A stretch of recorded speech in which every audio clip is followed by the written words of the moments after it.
A quiet, peaceful village at the edge of a large forest in Nigeria. The sky is turning orange as the sun sets, and the air smells fresh and earthy from the nearby trees.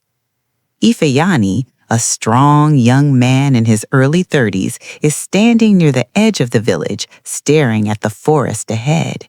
He has heard stories about a magical stone deep in the forest that gives power to anyone who finds it. But his father and the village elders always warned him never to go there because the forest holds ancient secrets that could destroy anyone who is greedy.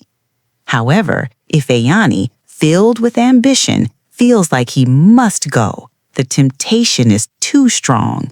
Tonight, he tells himself, he will find the stone and change his life forever. Deep in the forest, where tall trees block most of the sunlight, the air is damp and smells of earth and leaves. Ifeanyi walks into the forest, the branches crunching beneath his feet. Soon, he encounters Okoro, a mysterious old man who is known to live in the forest. Okoro tells Ifeanyi that the stone he seeks is cursed. It grants power, but only to those who are pure of heart. He warns Ifeanyi to turn back before it's too late.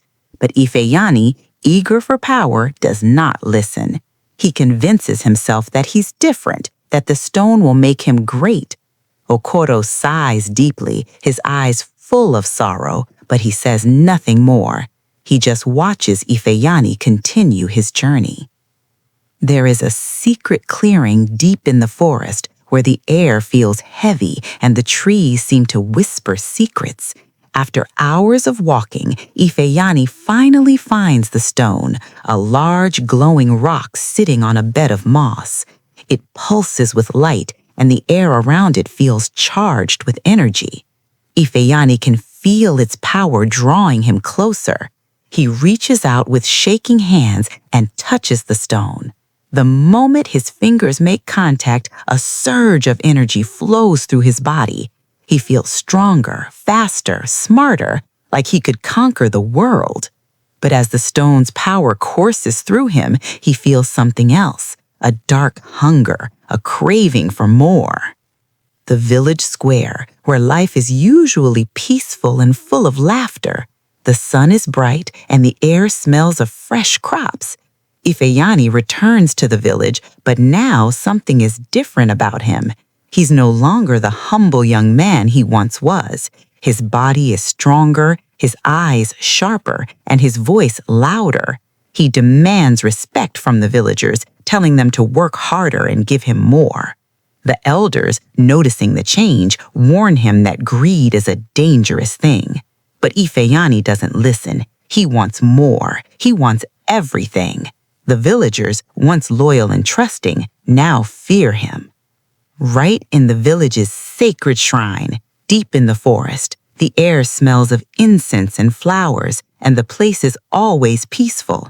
Ifeanyi, now completely changed, decides that he needs more power, power beyond the stone. He takes the sacred relics of the village and demands a bigger harvest, more tribute. The land begins to wither, and the sacred shrine is desecrated. The elders cry out in horror, but it's too late. The curse of the stone has fully taken hold of Ifeanyi, and nothing can stop him now. The people start to whisper, he is destroying everything. In the village square, dark clouds gathering overhead, a sense of doom hanging in the air. Obiageli, the wise village elder, steps forward, her face filled with sadness and anger.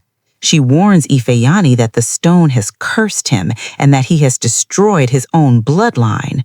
With a heavy heart, Obiageli curses Ifeanyi, saying, "Your bloodline shall wither as the earth you've harmed." Ifeanyi laughs at her, thinking he's invincible. But as the curse is spoken, he begins to feel the power inside him fade. His strength leaves him, his hands shaking as if the stone's magic is being ripped from his soul. The remains of Ifeanyi's family home, broken and burned. Ifeanyi walks back to his family's home only to find it destroyed by the curse.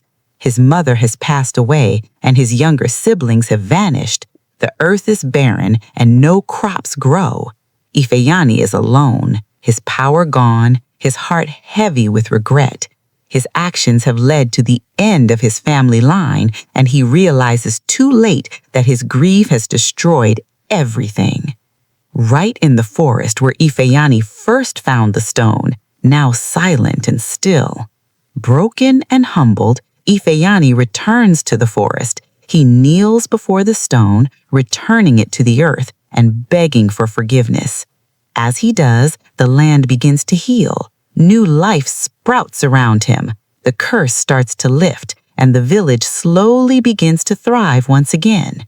Ifeanyi's body is frail, but his heart is at peace, knowing he has finally done what was right.